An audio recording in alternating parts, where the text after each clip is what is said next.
આશ્રમની ઓળખ કે ગુરુ આશ્રમ બધાના એટલે શું કે ખાલી ગગનદાસ બાપુ એ તો છે, એમના નામ ઉપર તો છે બધું, પણ એમ આ આશ્રમની ખરી ઓળખ, આશ્રમની સાચી સંપત્તિ, સાચી લક્ષ્મી, સાચું ઘરેણું આશ્રમના હાથ પર એ જે કઈ ગણો એ તમે સૌ સ્વયંસેવક ભાઈઓ. ટ્રસ્ટીઓ, વ્યવસ્થાપકો એ તો આશ્રમની બધી વ્યવસ્થાઓ કરે કે આવનારા દિવસોમાં આશ્રમને વધારે આપણે વિકાસ કરવો હોય, વધારે સારું કરવો હોય તો શું કરવું, નવું બાંધકામ કરવું, કઈ રીતની વસ્તુ લાવવી, બનાવવી, આ બધા વિચારો એ બધું કરે. પણ એ બધું જ્યારે કરે છે ત્યારે એના મનની અંદર બાપાના સ્વયંસેવકો બેઠેલા છે કે આ બધું જ કરવાનું છે. પણ કોને કરવાનું છે?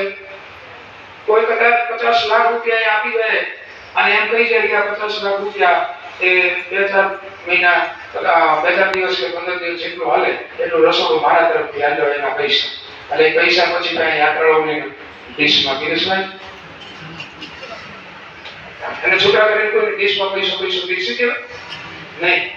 એ 50 લાખ રૂપિયાને પ્રસાદનું રૂપ આપવાનું જે કામ છે એ આપણે બધા સ્વયંસેવકો કરીએ છીએ. એને પ્રસાદી બનાવી અને યાત્રાળુઓના એની થાળીમાં જે પીરસવાનું કામ છે એ આપણું સ્વયંસેવકો છે. એટલે આશ્રમની જે મહત્વની ભૂમિકા, મહત્વનું કામ છે, મહત્વનું કોઈ અંગ છે એ આપણે બધા સ્વયંસેવકો છીએ. અને એટલે ઘણી વખત કેટલાક યાત્રાઓ આવે ત્યારે ઘણા ખરા તો બાપાના દર્શન કર્યા પછી અહીંયા ઓફિસમાં પણ એમ કે ભાઈ અમે સાંભળ્યું છે બાપાના આશ્રમમાં આટલા બધા સ્વયંસેવકો છે, આવી રીતે સેવા થાય છે, તો અમારે સ્વયંસેવકો જ્યાં કામ કરતા હોય, સેવા કરતા હોય ત્યાં આપણે જવું છે જોવા માટે. તો મેનેજર સાહેબ કોઈને હારે મોકલે અને આપણે જ્યાં કોઠારમાં, રસોડામાં, સફાઈમાં જ્યાં કામ કરતા હોય ત્યાં એ યાત્રાળુઓને લઈને આવે. તમને ખ્યાલ પણ ના હોય, તમે તમારા કામમાં હો, સેવામાં હો, લાડવા વાળતા હોય, શાક સુધારતા હોય, એના સફાઈ હોય, મસાલા સફાઈ હોય, બધું થતું. એ વખતે યાત્રાઓ એ જ્યારે જોડે ત્યારે એ યાત્રાઓ પણ પોતાની જાતને ખૂબ ધન્ય સમજે છે કે આવા સ્વયંસેવકોના, બાપાના સ્વયંસેવકોના દર્શન એ આપણી ઘાટીમાં ક્યાંથી. જે બાપાની સેવા કરે છે એ સ્વયંસેવકોના દર્શન કરીને એ બધા ભાવ વિભોર થઈ જાય છે.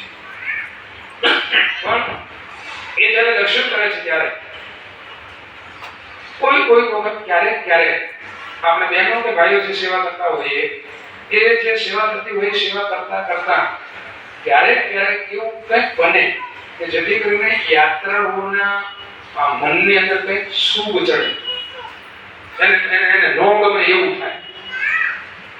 શું કામે કે એ અગાઉથી એના મનમાં નક્કી થયેલું હોય, બહાર એને હવા સાંભળેલી હોય કે આશ્રમમાં આવા સ્વયંસેવકો છે, આવી સેવા કરે છે, આવા સંસ્કારવાન છે, આ બધું સાંભળી અને અહીંયા આવ્યા હોય ને અહીંયા આવ્યા પછી આપણને કે આપણા કોઈ ભાઈઓ કે બહેનોને એવી રીતના કંઈક જોવે સેવા કરતા કે એના મોઢા પર શું ચડે, એને ન ગમે એવું થાય, એના મનની અંદર કંઈક ઠેસ પહોંચે કે આપણે તો સ્વયંસેવકો માટે આવો કંઈક વિચાર કરીને લાવ્યા હતા, એને બદલે અહીંયા તો આપણને આવું કંઈક બતાય છે.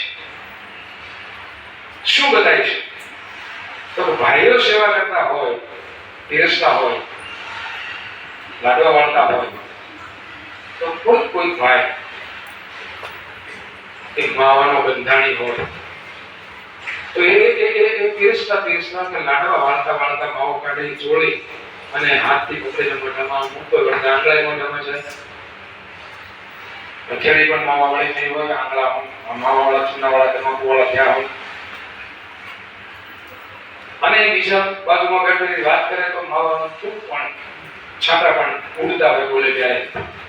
આવું કદાચ જો યાત્રાળુઓ મળે છે તો એને ઓલો જે સારો વિચાર છે ને એની સામે તરત જ એને નકળ ત્યારે ગુરુવાસને બધામાં બાબા સીતારામના આશ્રમમાં આપણે તો સ્વયંસેવકોની કેવી વાતો સાંભળીએ છીએ, કેવી સેવા કરે છે. અને એ સ્વયંસેવકો અહીંયા પીરસતા માવો ખાય અને એ જ હાથથી પાછા આપણને પીરસે છે માવાવાળા.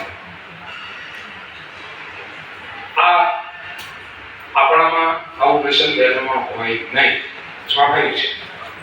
પણ જ્યારે ભાઈઓની અમે મીટિંગ કરીએ છીએ ને ત્યારે ભાઈઓની મીટિંગમાં આ વ્યસનની વાત કરીએ છીએ એટલે તમને કરી દઈએ કે બહેનોને એમ થાય ભાઈઓની મીટિંગમાં વ્યસનની વાત કરીને અમારી મીટિંગમાં કેમ ન કરી એ બીજો ટૂંકો મળે પાછો.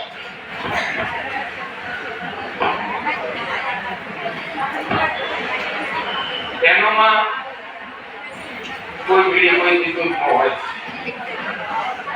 ચાંસો ન પીતા હોય, ચરસ ન હોય, અફીણ ન હોય, કાલા ન હોય. ભાઈઓમાં બધું હોય, પાન માવા હોય, બીડી હોય, તમાકુ હોય, મસાલા, ગુટકા, હીરા